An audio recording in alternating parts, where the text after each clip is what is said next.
और हमारा जो सामान गया है वापस। तारीख के रात को बाबुल मज़ारी को डाकुओं ने पकड़ा और 10 बजे के करीब उसको मारा, लाठियों से मारा, उसका सर फोड़ दिया। तकरीबन उसको 14 से 15 टाँके लगे। वो अभी तक रहीम यार खान में एडमिट है और उनसे 125 मोटरसाइकिल वो भी छीन कर ले गए और 50,000 रुपये लगभग और नगद रकम भी ले गए। 2-3 मोबाइल थे उसके जेब में, वो भी ले गए। पर्स वगैरह, CNIC कार्ड, ये सब नहीं। अभी तक गुड्डू थाना में हमारा कोई FIR भी दाखिल नहीं हुआ है और 5 दिन गुजरने के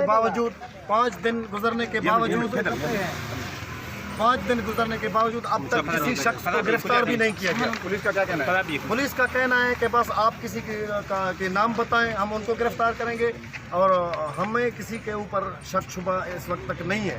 तो पुलिस अपने तवज्जुह से कुछ काम नहीं कर रही।